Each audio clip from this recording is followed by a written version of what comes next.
골로새서 1장 3절에서 6절 말씀입니다.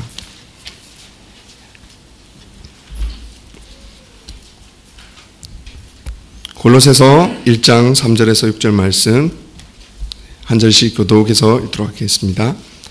우리가 여러분을 위해 기도할 때마다 우리 주 예수 그리스도의 하나님 아버지께 감사를 드립니다.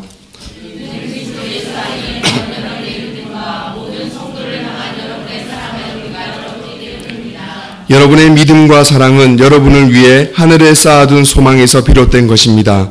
이 소망은 진리의 말씀, 곧 복음 안에서 여러분이 이미 들은 것입니다. 여러분이 듣고 진리 안에서 하나님의 은혜를 깨닫게 된 날부터 여러분 가운데서와 같이 온 세상에서도 열매를 맺으며 점점 자라나고 있습니다. 아멘.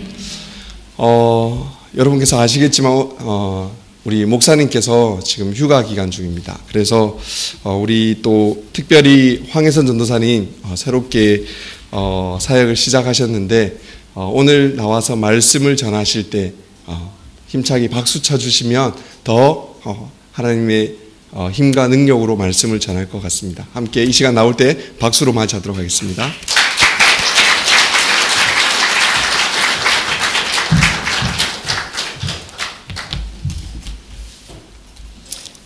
감사합니다. 오늘의 교회는 저한테 꼭 친정에 온 것 같은 느낌이 듭니다. 제가 탕자가 돼서 세상을 나가갖고 이제 제 마음대로 살다가 다시 하나님 아버지 품으로 돌아온, 그래서 정말 저를 사랑하셔서 저를 품에 안으시는 그런 맨발로 뛰어나오시는 그 아버지의 품, 그런 느낌이 바로 오늘의 교회의 느낌입니다. 오늘 골로새서의 1장 3절에서 6절 말씀을 통해서 저는 우리 꿈이 자라는 땅, 우리 주일학교의 교육 주제를 같이 성도님들과 나눠보기를 원합니다. 오늘도 우리 성도님들 다 직장에서 또는 사업장에서 또는 아이들이 방학이라 집에서 아이들과 함께 씨름하면서 참 피곤하실 텐데, 이 시간에 이 자리에 나오신 우리 성도님들 마음 가운데 하나님의 복음의 씨앗이 심어져서 열매 맺게 되시기를 바랍니다. 2014년 꿈이 자라는 땅, 우리 꿈땅의 교육 주제는 이 오늘의 교회의 표와 같이 하나님의 은혜와 진리로 꿈을 심자입니다. 오늘 읽은 이 골로새서의 이 골로새 교회는 바울이 직접 본인이 가서 전도한, 세운 그런 교회는 아니었지만, 이 바울의 복음을 듣고 에바브라라는 사람이 하나님의 교회를 세워서 또 바울과 함께 서로 중보기도를 통해서 성장시켜온 그런 교회가 바로 골로새 교회입니다. 오늘 읽은 이 골로새서 1장 3절에서 6절 말씀을 간단하게 한마디로 요약한다면, 말씀이 심어져서 하나님의 은혜를 깨닫고 하나님의 그 진리로 통해서 열매 맺고 자라났다라는 것입니다. 그래서 사도 바울이 표현하기를 매우 기뻐하며 하나님께 감사한다라고 말하고 있습니다. 사실 제가 오늘 여러분들께 말하고 싶은 그것이 딱 요 한마디입니다. 우리 꿈땅 선생님들과 저는 또 우리 부모님들 역시 이 사도 바울의 마음과 같은 마음으로 우리 아이들에게 하나님의 복음을 전하고 싶습니다. 이 기뻐할 수 있는, 우리 아이들에게 복음을 전했을 때 그 복음이 아이들의 마음속에 심어져서 그것이 싹트고 자라나서 하나님께 영광 돌리는 그런 열매로, 그래서 우리가 봤을 때 정말 잘했다, 정말 감사한다라고 말할 수 있는 그런 길로 가는 것이 우리 꿈땅 선생님들이 원하는 그러한 것입니다. 꿈이라는 것은, 참된 비전이라는 것은 하나님의 말씀으로부터 온다는 거 우리 성도님들 다 알고 계실 것입니다. 요한복음 1장 14절 말씀을 보면 말씀이 육신이 되어 우리 가운데 거하심에 라고 나와 있습니다. 여기서 이 말씀은 예수 그리스도를 나타낸다는 거 다 알고 계실 줄 압니다. 오늘 제가 첫 번째로 말씀드리고 싶은 것은 말씀이신 이 예수 그리스도를 우리가 만나야 진정 우리 안에 꿈이 무엇인지 알 수 있게 된다는 것입니다. 나를 가장 잘 아시는, 나를 창조하신 그 하나님이 나를 너무 사랑하셔서 이 땅에 직접 우리의 인간의 몸을 입고 이 땅에 오셔서 우리와 같이 생활하시면서 아픔, 고통, 상처, 그리고 좌절감, 배신감, 그리고 또한 행복, 즐거움, 기쁨, 이러한 것들을 다 같이 겪으시고, 그런 다음에 우리의 모든 죄를 사해 주시기 위해서 직접 모든 우리의 죄를 다 짊어지시고 십자가에 달려 돌아가신 그 하나님이신데 우리 인간으로 오신, 우리를 대신해서 죽으신 그 분이 바로 예수님이십니다. 반드시 우리 크리스찬들은 예수님을 만나야 우리 삶의 정체성이 확고해질 수 있습니다. 제가 긴장을 많이 해서 입술이 자꾸 말라서 물을 한 모금만 먹겠습니다. 되게 오랜만에, 처음에는 신학대학을 나오고 이제 이렇게 단에 서서 하나님의 말씀을 전하고, 특히 아이들에게 막 전할 때는 가진 몸 동작과 또 목소리도 크게 하고 얼굴 표정도 크게 하고 막 이럴 때는 진짜 하나도 안 떨렸거든요. 그때는 정말 못 모르고 했는데 한 7년 방황하다가 다시 이렇게 처음 단에 서니까 제가 정말 지금 처음 하나님 믿고 제가 이렇게 단에 선 것처럼 그 첫사랑의 그 감격이 제 안에 있어서 자꾸 입도 마르고 막 떨리고 다리도 후들후들 떨리고요. 사실요, 이게 저거 하는데 눈에 하나도 보이지도 않고요, 지금. 하얀 백직장 같아요. 까만 것도 하나도 안 보이고, 지금 그렇습니다. 우리 차세대 교육을 위해서 이것이 예수님을 만나게 하는 거, 그래서 우리의 안에 꿈이 무엇인지 알게 하는 게 첫 번째 우리 차세대를 위한 목표이기도 하지만 우리 성도님들에게도 향한 하나님의 말씀이기도 합니다. 우리가 예수를 만나지 못하면, 만난 건지 아닌 건지 그냥 종교 행위만 하고 있다면 그것은 아무런 소용이 없습니다. 우리가 예수님을 만나야만 그때부터 우리의 안에는 복음의 씨앗이 꿈으로, 비전으로 내가 무엇을 하며 살 것인지를 분명하게 알게 되는 것입니다. 그렇다면 어떻게 하면 예수님을 만날 수 있을까요? 2000년 전으로 우리가 타임머신을 타고 돌아갈 수 있는 것도 아니고, 아까 제가 말씀드렸듯이 말씀이 곧 예수님이시기 때문에 우리가 말씀을 알아야 예수님을 만날 수 있습니다. 제가 25년 전에 처음 온누리교회의 성도가 되면서 그때 처음으로 받은 훈련이 바로 이 큐티 훈련입니다.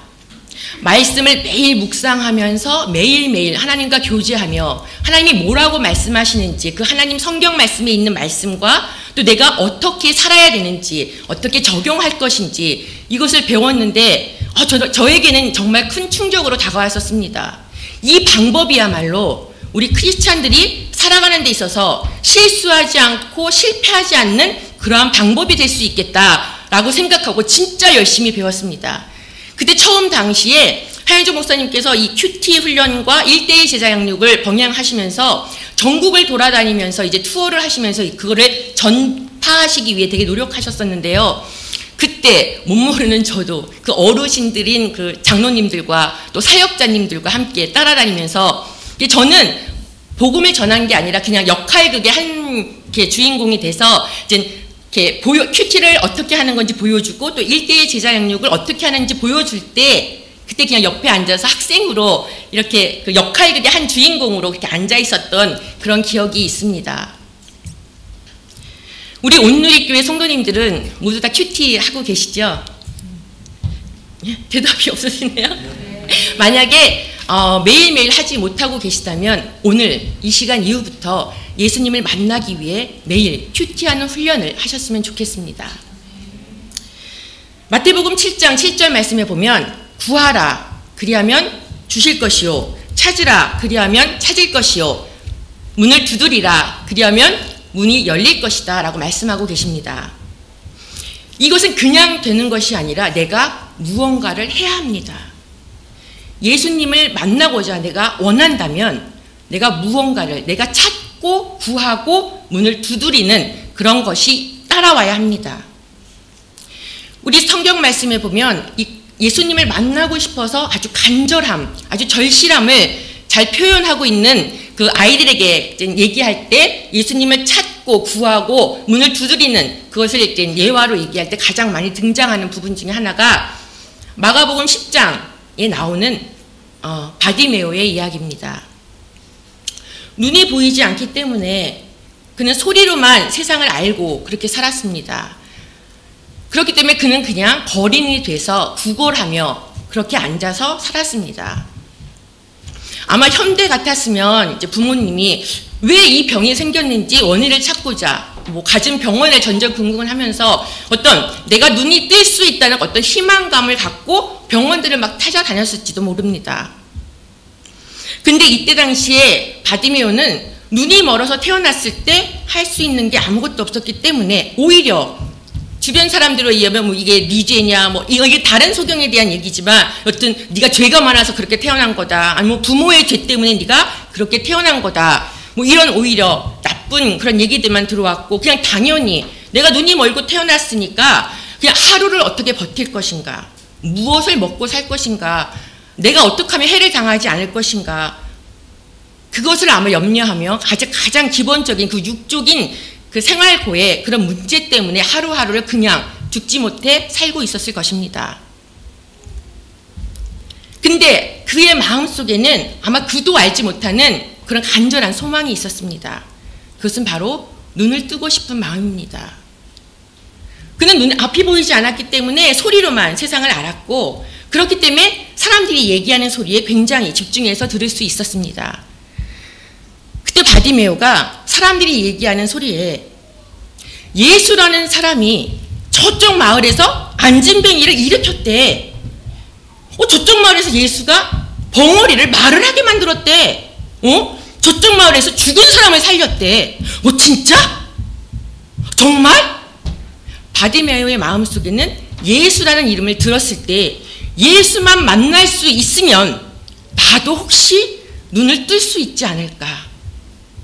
내가 예수만 만날 수 있으면 나도 지금 이런 구걸하는 생활이 아닌 앞을 보고 당당하게 세상과 맞서 싸울 수 있지 않을까라는 그런 희망이 예수의 이름을 들었을 때 그의 마음속에 싹트기 시작했습니다.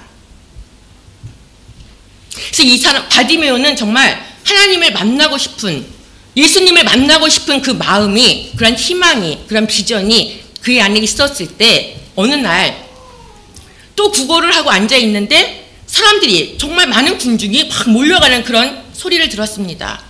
무슨 일이에요? 예수가 지나가신대요. 이 말을 들었을 때 바디메오는 지금이다, 이때다, 내가 오늘 예수님을 만나지 못하면 나는 이제 더 이상 희망도 없다, 나는 오늘 꼭 예수님을 만나야 된다라고 생각했습니다.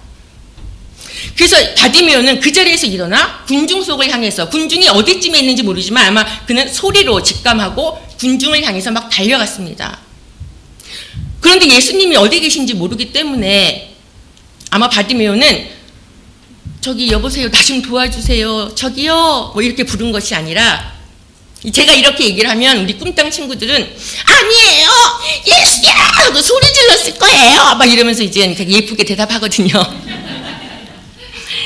어떻게 했을까요? 라고 이렇게 질문하면 바디메오는 정말 젖먹던 힘까지 다 쏟아서 내가 지금 꼭 예수를 만나야 되기 때문에 가장 큰 소리로 아마 예수요! 예수요! 하고 불렀을 것입니다. 나 좀 봐주세요. 나 좀 고쳐주세요. 왜냐하면 예수님이 어느 쪽에 계신지 모르기 때문에, 또한 사람들이 너무 많아서 밀치고 밀리고 거지야 저리 가라 아마 떠밀었을 수도 있고요. 냄새 난다고 사람들이 싫어하며 무시했을 수도 있습니다. 그러나 바디메오는 그런 거 신경 쓰지 않고 내가 예수님을 만나야 되기 때문에 아마 가장 큰 목소리로 이것이 마지막이다라는 절실함으로, 간절함으로 예수님을 구하고 찾고 문을 두드렸습니다. 만약에 바디메오가 구걸하며 먹고 있을 때 예수님에 대한 소문을 들었을 때 그냥 사람들이 아이고 야 귀신도 그런 짓은 하더라, 야 그거 다 뻥이야, 믿지마 야 그런 거 없어, 야 그거는 그냥 내려오는 얘기요, 예수가 어디 있어, 그냥 이러면서 한 귀로 듣고 한 귀로 흘려버렸거나 그냥 아유 나한테는 일어나지 않는, 그냥 나와 상관없는 얘기라고 생각했다면 바디메오에게는 그런 기적이 일어나지 않았을 것입니다. 그러나 중요한 것은 바디메오가 예수님에 대한 소문을 들었을 때, 예수에 대한 얘기를 들었을 때 믿음이, 내가 예수만 만날 수 있으면 나는 고침받을 수 있다라는 확신이 그의 안에 꿈이, 희망이 생겼던 것입니다. 그랬을 때 예수님은 바디메오의 이름을 불러주시고 바디메오야 이리 오너라, 그리고 고쳐주시고 바디메오가 눈을 뜨고 제2의 인생을 살게 되었습니다. 그럼 아이들은 막 박수를 치더라고요. 우리도 지금 간절함이 있고 또 힘들고 어려워서 내가 어떻게 할 수 없을 때, 정말 이 인생을 하나님께서만이 해결해 줄 수 있다고 생각했을 때, 여러분들 이렇게 절실함으로 예수님을 찾아보셨습니까?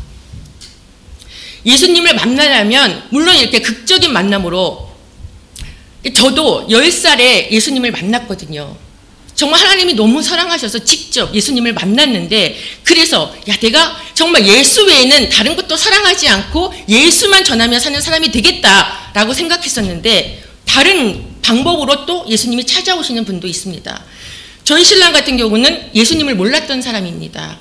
그런데 직접 예수님을 만나지는 않았지만 말씀을 통해서 그 안에 내재하시는 성령님의 능력으로 예수님이 살아계시고 그 안에서 움직이신다는 것을 알게 된 사람 중에 한 사람입니다.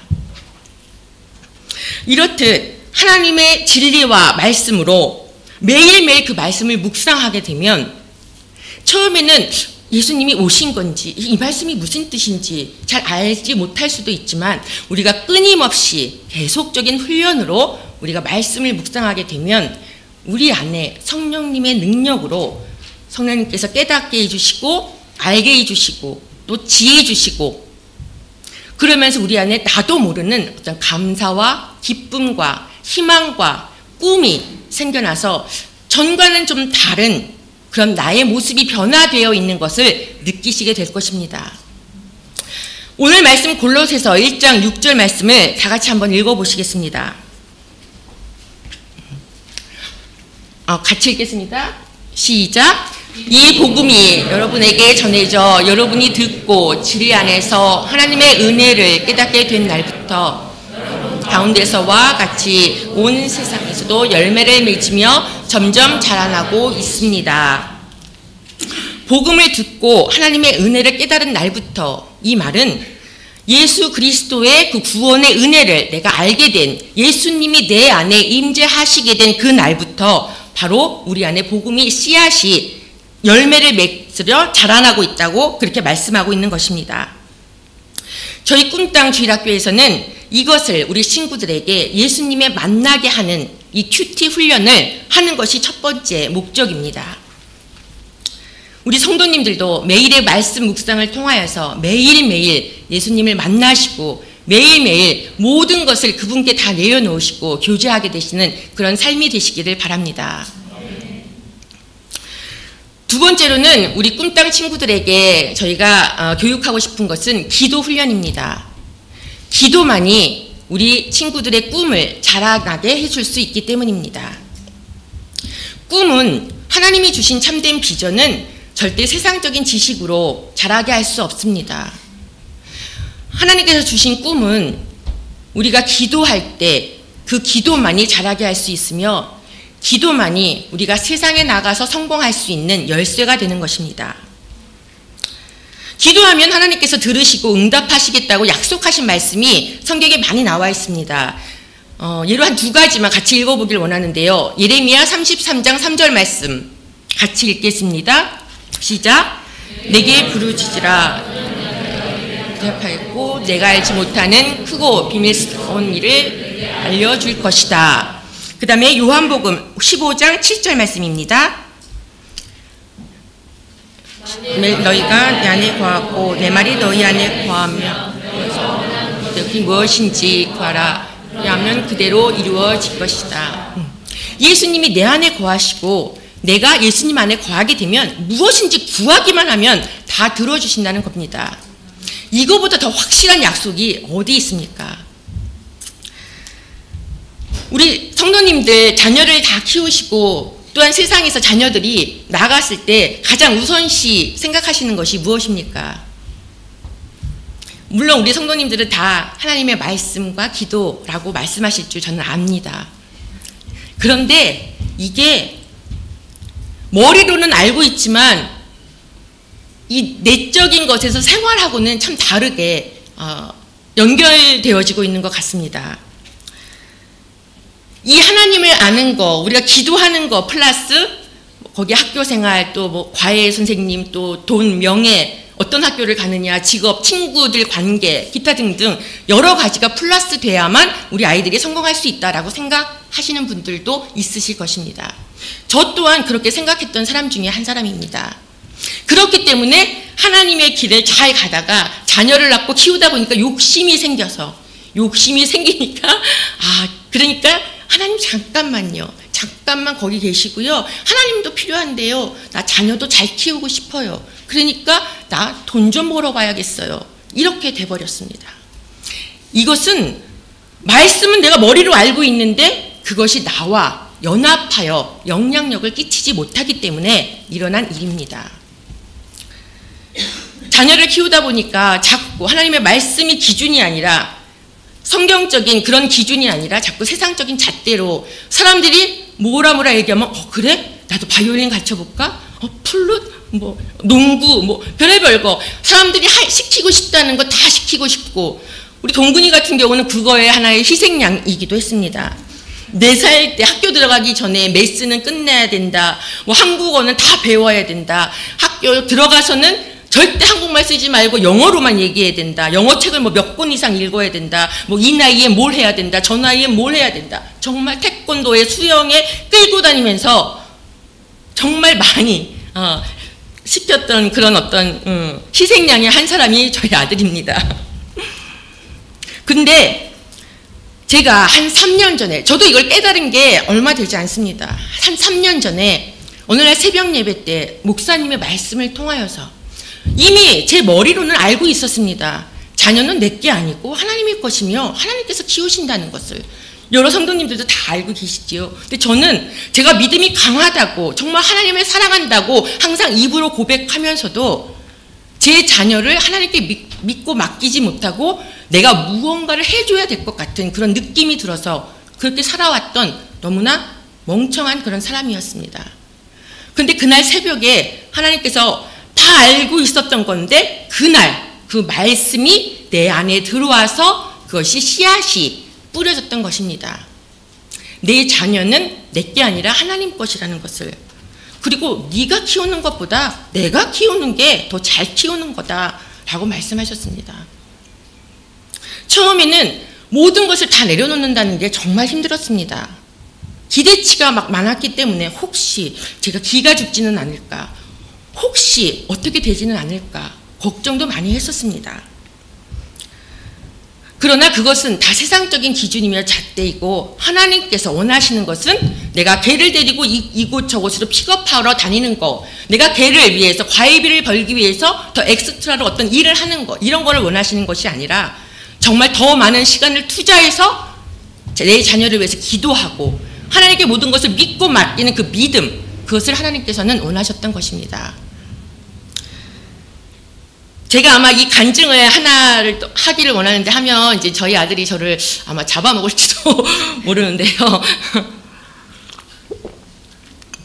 지금은 만 15살이 넘어서 사춘기를 넘었기 때문에 제가 자신 있게 좀 집에 가서 좀 욕을 먹더라도 한 가지 정도 간증을 같이 나눠보고자 합니다.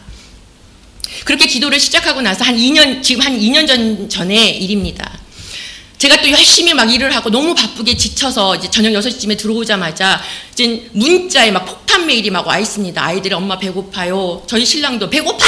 밥 줘! 막 난리가 났습니다. 집에 들어오자마자 가방도 놓고 옷도 못 갈아입은 채로 막 밥을 만들고 있는데 제가 동근이의 이름을 부르며 동근아, 엄마 빨래 좀 위로 갖다 놔줄래? 라고 부탁을 했습니다. 근데 들은 척도 안 하는 거예요. 그래서 동근아, 엄마가 불렀지? 들은 척도 안 하는 거예요. 그래서 동근아! 라고 불렀더니 그때서야 저를 탁 쳐다보면서 싫은데요? 이러는 거예요. 저는 진짜 그때 정말 깜짝 놀랐습니다. 제 친구가 농담으로 북한 공산당이 우리나라를 쳐들어오지 못하는 게 중2 때문이라고 하는데 그때 그 나이, 동근의 나이가 중2였거든요. 중2 때문에 못 쳐들어온다고 농담하던 게 딱 생각이 나더라고요. 그래서 그때 야! 내가 이때 얘를 길을 잡지 않으면 내가 이제 끌려다니겠구나. 그런 또 오기가 생겼습니다. 너무 화가 나서 저도 모르게 저를 컨트롤하지 못하고 그 아이를 이해하려 하지도 않고 끌고 와서 다른 데 때리면 이제 멍이 들고 이제 수영 갈 때 선생님한테 들키니까 학교에서 그러니까 이제 발바닥을 50대 때렸습니다. 걷지도 못하게 만들어 놓고 방에 가둬서 넌 밥도 먹지 말고 나오지도 말라고 소리를 질러댔습니다. 그러고 나서 돌아서면서 가슴이 좀 아팠는데 제가 제 자신을 스스로 사춘기 저 놈은 내가 초반에 잡아야 된다. 북한 공산당의 김정일보다 무서운 게 네 엄마며 한국의 중2보다 더 무대뽀인 게 네 엄마다라는 걸 내가 알려줘야 된다라는 그런 생각을 하면서 내 자신을 합리화시키고 있었습니다. 그리고 난 잘했다고 생각을 하고 있었습니다. 그런데 저희 신랑이 이제 너무 가슴이 아프니까 몰래 올라가서 동근이한테 왜 그랬냐? 짜증이 막 나냐? 왜 엄마한테 그런 말을 했어? 왜 울어? 억울하냐? 그렇게 얘기했더니 우리 동근이가 하는 말이 아니에요 아빠.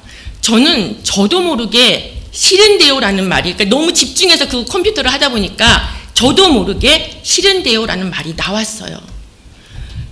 그런데 저는 제가 그 말을 하고 싶었던 게 아닌데 엄마가 너무 놀라면서 눈을 크게 떴을 때 저는 후회했지만 엄마한테 너무 죄송하고 가슴이 아팠지만 어떻게 손쓸 겨를 없이 엄마한테 당한 거죠.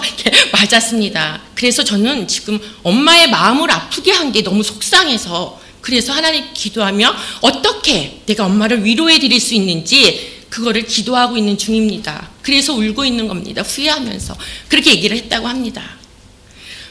저는 그 얘기를 딱 들었을 때 진짜 정말 못난 애미 정말 나 같은 게 무슨 하나님을 믿는다고 하는 사람인가 나 같은 게 어떻게 자녀들의 그 주일학교 아이들에게 설교를 한다고 했던 사람인가라는 그런 후회감에 하나님께 엄청 회개를 했던 기억이 있습니다.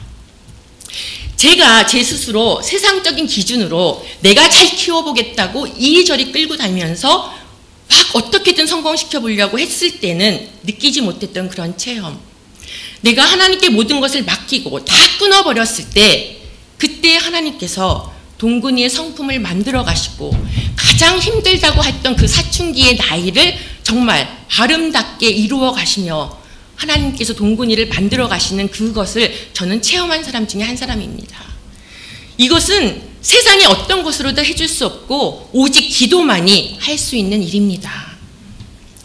동근이를 성장시키신 것은 하나님이시기 때문에 물론 아직 동근이가 만 15살이기 때문에 앞으로 이제 어떤 일로 튈지 모르는 그러한 이제 청소년의 나이기 때문에 저도 장담은 못하지만 그러나 확실한 것은 하나님께서 한번 그 아들의 손을 잡으신 거는 어찌하든지 하나님께서는 절대 놓지 않으신다는 것을 저는 확신합니다.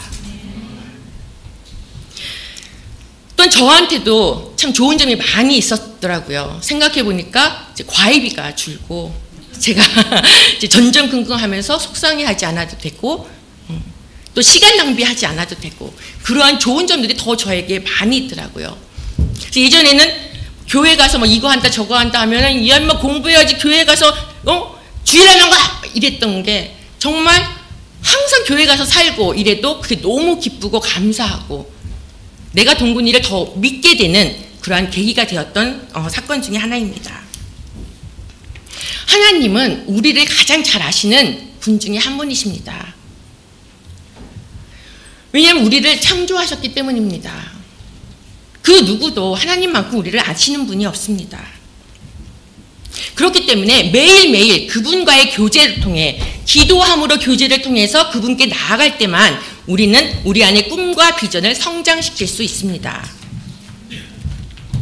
청소년기에 정말 반항하였던 조지 물러는 정말 앞에서는 순한 척 정말 성지차의 그 공부를 밟아가는 사람인 척 했지만 뒤에서는 정말 그 뭐 세상적인 말로 하면 호박식 가는 이제 그런 사람 중에 한 사람으로 되게 유명합니다.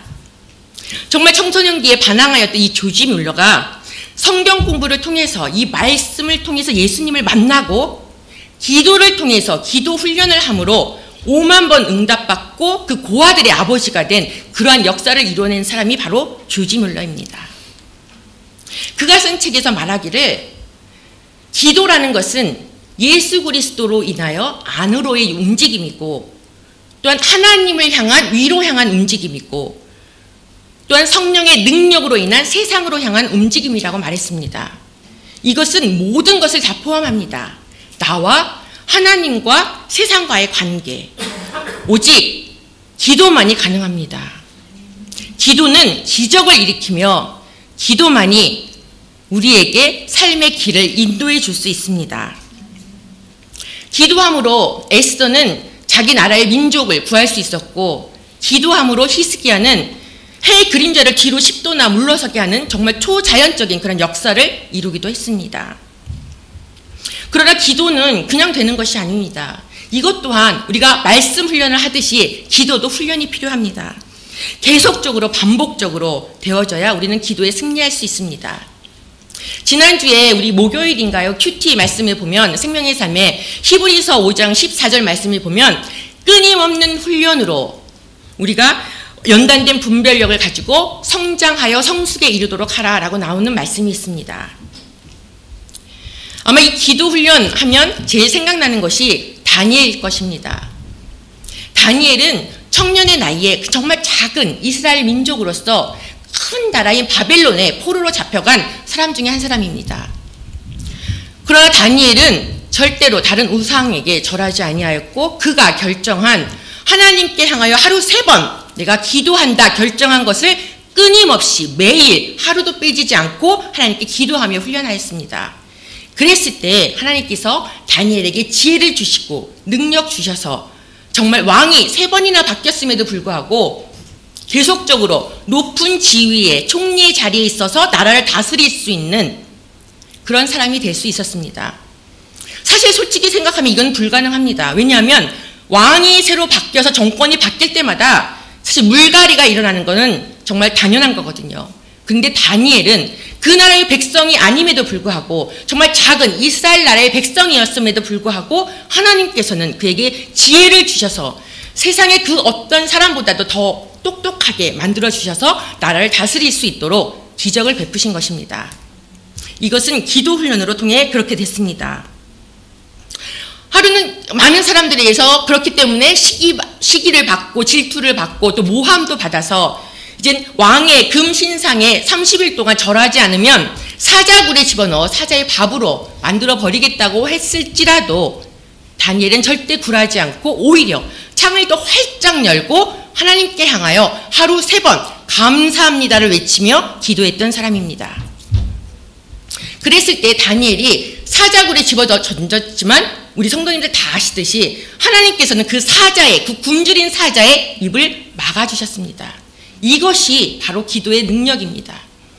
우리 자녀들이 세상에 나가서 살 때 정말 수많은 사람들의 어떤 모함이 있을 수도 있고 어려움이 있을 수도 있고 갖은 풍파와 어려움이 다 다가올 수 있습니다. 그렇지만 우리보다 항상 한 발 앞서 가시는 그 하나님이 사자의 입을 막으셔서 절대 다니엘에게 해가 되지 않도록 하셨던 그 하나님께서 우리가 기도 훈련을 한다면 먼저 앞서 행하시는 그 하나님이 우리를 구름 기둥과 불 기둥으로 인도하실 것을 확신합니다.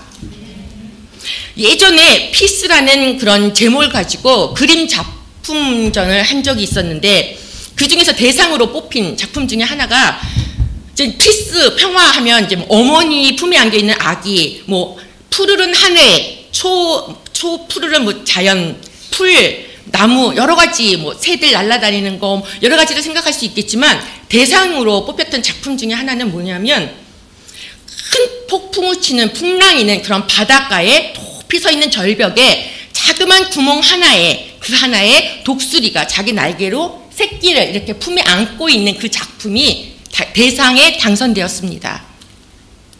세상이 막 시끄럽고 폭풍우가 치고 비바람이 쳐서 지금이라도 꼭 무너져 내릴 것 같은 그런 환경일지라도 내가 그 엄마의 새의 그 날개 품에 있을 때 우리가 하나님의 품 속에 같이 거해 있을 때 우리는 참 평화를 누릴 수 있는 것입니다. 저는 감히 우리 성도님들께 기도 훈련을 쉬지 않고 하시라고 강권하고 싶습니다. 특히 새벽에 드리는 기도는 더 기뻐 받으십니다. 왜냐하면 예수님이 직접 우리 인간의 몸을 입고 이 땅에 오셨기 때문에 새벽에 일찍 일어난다는 것이 아마 힘들다는 것 아셨을 것 같습니다. 그래서 더욱더 우리가 새벽에 일찍 눈 뜨자마자 하나님께 나와서 말씀 듣고 기도하고 찬양할 때 하나님께서는 더 빨리 응답해 주시고, 또한 어떤 시간을 정해놓고 다른 거는 우리가 이렇게 캔슬하거나 못하거나 할 수 있지만 새벽 예배에 나오는 거는 우리가 그 시간을 정해놓고 훈련한다면 그것이야말로 가장 좋은 기도 훈련이 된다고 생각합니다. 특히 우리 온누리교회는 더 너무 감사한 것이, 제가 예전에 다녔던 교회는 뭐 화요일부터 금요일까지 새벽 예배가 있고, 또 전에 다녔던 데는 월요일부터 금요일까지 이렇게 있는데, 너무 감사하게도 저희 교회는 월요일부터 토요일까지 풀로 늦잠을 못 자도록, 저희 신랑이 처음에 늦잠은 다 잤다 이렇게 그 얘기를 하던데, 진짜 한 번도 늦잠을 잘 수가 없이 하나님께서 훈련을 시키십니다. 얼마나 좋은지 모릅니다. 이것을 우리가 정말 2014년 새해를 계획하시면서 계획표에 한 가지로 끼워 넣으십시오. 새벽에 나와서 하나님께 기도할 때 하나님께서는 곧바로 응답해 주십니다. 그렇게 함으로 성령님 우리 안에 임재하셔서 우리로 하여금 풍성한 열매를 맺게 하시고, 그래서 그 비전, 꿈을 가지고 그것이 자라나 세상 끝까지 나아가 주의 복음을 전하도록 하시는 게 하나님의 명령이며 또 목적이기도 합니다. 저는 이제 말씀을 맺기를 원합니다. 더 짧게 하고 싶었는데 우리 성도님들 참 피곤하셔서 우리 말씀을 이제 맺기를 원합니다. 우리 성도님들 역시 이제 어떤 그 초보적인 그냥 어떤 그 안위하고 있는 또 그냥 일반적인 어떤 종교 생활 이런 데서 벗어나서 계속적인 하나님의 말씀 묵상과 큐티 훈련을 통해서 예수님을 만나시고, 또 그 예수 그리스도를 굳게 붙잡고 말씀과 믿음을 같이 연합시켜서 하나님의 은혜와 진리 속에서 풍성한 열매 맺기를 바랍니다. 간절히, 아주 간절히 절실하게 예수 그리스도를 만나기 소원하십시오. 또 한 가지, 나 자신을 절대 게으르게 그냥 놔두지 마시고 계속적인 기도 훈련을 통해서 내 안에 살아 역사하시는 예수님의 능력으로, 성령의 능력으로 그 믿음이 자라나 하나님께서 나를 어떻게 인도하시는지 그것을 기대감을 갖고 살아가시기 바랍니다. 먼저 그의 나라와 그의 일을 구하라. 그리하면 이 모든 것을 너에게 더해 주시리라. 이거는 명령이지만 하나님의 큰 약속이기도 합니다. 그리고는 말씀과 기도로 준비되어질 때 또 한 가지, 하나님께서는 우리가 하나님 아버지의 마음을 알기를 원하십니다. 성도님들과 마치면서 찬양 하나 하기를 원하는데요. 제가 이제 돌아온 탕자가 되어서 세상에서 방황하다가 돌아올 때 하나님의 사람으로 서야겠는데 저 너무 더럽고 추악합니다. 어떻게 해야겠습니까? 제가 그 첫사랑을 잃어버렸습니다. 하나님, 나 같은 게 과연 그 순수하고 깨끗한 그 아이들 앞에 설 수 있을까요? 나 같은 게 과연 그 아이들에게 예수님의 복음을 감히 전할 수 있을까요? 그러면서 계속적으로 기도할 때 하나님께서는 어찌 해야 될까요? 묻는 제게 이 아버지의 마음이라는 찬양을 주셨습니다. 저는 얼마나 감사한지 모릅니다. 저는 이 찬양을 제가 끝까지 붙잡고 이 첫 마음, 첫 사랑을 잊지 않으려고 노력하고자 합니다.